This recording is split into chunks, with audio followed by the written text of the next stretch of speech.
Campus News, naging matagumpay ang General Assembly ng mga estudyante ng Broadcast Journalism na ginanap sa Severino de las Alas. Narito ang ulat ni Glenn Red. Bravo, Bro Jorn! Ito ang sigaw ng mga broadcast journalism students matapos ang matagumpay na General Assembly na ginanap sa Severino de las Alas Hall. Ang naturang pagtitipon na pinamagatang Orange Fever ay nagpakita ng mga kakayahan at talento ng mga broadcast journalism students. Ang bawat year level ay nagpakitang gilas gaya ng Bro Jorn 3-1 at 4-2. Nagkaroon din ng maikling quiz bee na tumalakay sa mga basic information ukol sa journalism. ABS-CBN, Team 1, Ang ilan pa sa mga nagtanghal ay ang Prodigy at Bro Jorn dancers. Masasabing isa ito sa pinakamasaya at pinakamatagumpay na General Assembly ngayong taon. Ako po si Glenn Red mula sa Frontline, nag-uulat.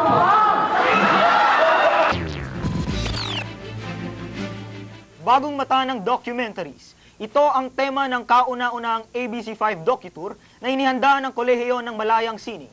Ang karagdagang ulat mula kay Francis Capua. Kasalukuyan nagaganap ang docu-tour ng ABC5 dito sa Tanghalang Julian Felipe. Ang bagong mata ng Pinoy documentaries, ito ang linya ng programa ng ABC5 na docu.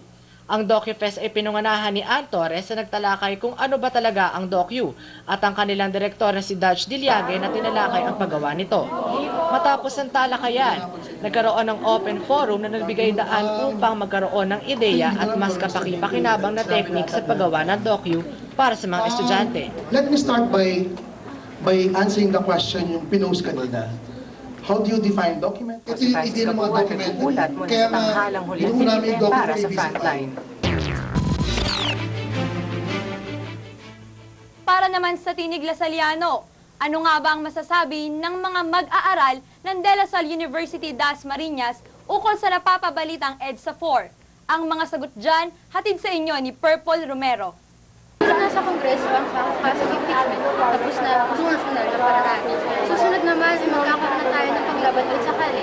May essential ulit ang EDSA 4, kung wala na, alamin natin ang tinig ng Lasaliano. Revolusyong kalye. Kinagawa ito sa iba't ibang parte ng mundo. Ngunit binago ito ng Pilipinas noong 1986 sa EDSA Revolution. Gayun pa man, pagkatapos ng EDSA 1, 2 at 3, may kahalagahan pa ba ito sa ating bansa? Ating alamin sa ating mga kabataang Pinoy. Siguro para sa akin wala na. Kasi feeling ko kahit ilang people power pa yung dyan or EDSA, parang wala na rin sense. Kasi dapat kasi talaga nag-i-start muna sa sarili natin. Meron naman. For as long as yung intention ng mga people is for the good. Sa akin, wala na kasi unang-una, di ba yung una EDSA 1, okay pa siya kasi talagang makikita mo yung pagiging nationalistic ng mga tao. Pero ngayong paulit-ulit na lang na every nagkakamali yung mga officials natin, magkakaroon ng rally sa EDSA, parang wala na yung essence na talaga. Kasi yung mga tao na lang ngayon, parang iniisip na lang nila nadadaan na lang sa reklamo yung pinagalaban nila. Kaso ang problema dun, yung pinagalaban nila, questionable na. Kasi gusto diba sa impeachment, na-reject nga. Yung mga tao parang ayaw pa rin yung sa desisyon na tanggalin na lang yung impeachment ni Gloria. Kaya parang nag-aalsa yung mga tao. Parang tama na naman kahit ako, kay Gloria dahil nagkaroon na, daya na nga siya. Tapos ayaw niya pa rin lumabas sa pwesto. Para sa akin ang EDSA 4 ay wala na. Hindi na mahalaga ngayon kung sino ang gagalaw, kung sino ang pupunta sa EDSA. Ang mahalaga ngayon, lahat ng tao ay makaisa para sa pagbabago. Narinig po ninyo ang mga iba't ibang opinyon ng mga estudyante ng DLSUD. Ako po si Purple Romero, nag-uulat para sa Frontline. Sa muling pagkakataon, nagsama-samang muli ang mga estudyante mula sa Kolehiyo ng Malayang Sining. Dinaos ang taunang General Assembly na siyang inorganisa ng mga student leaders ng naturang kolehiyo. May report si Mia Bodestein. Sa pagnanais ng buong Student Council ng Kolehiyo ng Malalayang Sining na mapakita ang pagkakaisa sa pagitan ng mga estudyante nila, kanina ay sinagawa ang taunang General Assembly na pinamagatang YELA. Liberal Arts! Yela na ba kayo? Kinanap ito noong July 27 sa may JFH grounds. Kaisa ang lahat upang ipakita ang angking talento ng mga estudyanteng nasa ilalim nito na mula sa iba't ibang kurso ng kolehiyo. Tunay namang hindi malilimot ang gabing iyon, hindi lamang dahil sa mga magagandang palabas at makukulay na ilaw, kundi sa pagkakataon na nagkasama-sama ang mga estudyante ng isang pamilya ng kolehiyo ng Malalayan.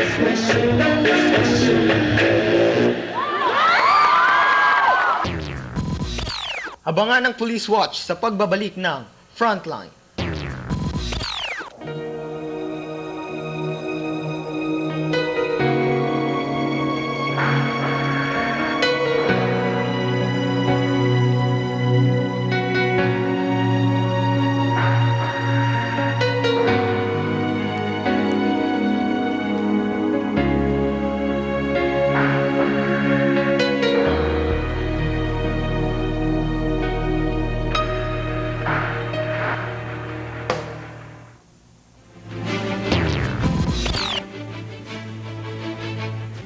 Inilunsad ang isa sa mga pinakaunat nangungunang proyekto sa College of Liberal Arts. Ito ay ang LS Radio. Ang karagdagang balita hatid sa inyo ni Mia Bodestein.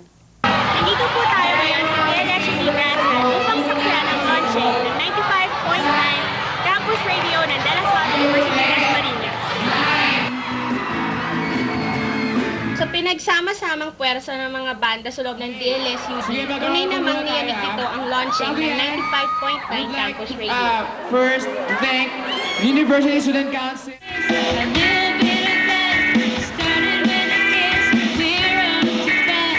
Mula sa Juicy Fruit na mula sa CBA hanggang sa pinakaaabangang parokya ni Edgar ay talaga namang narinig namin ang kasiyahan ng mga estudyante. Isang panibagong tagumpay na naman ito sa panig ng kolehiyo ng Malalayang Sining dahil nailabas na naman nila ang isa sa mga maituturing na milestone ng kolehiyo, ang Campus Radio.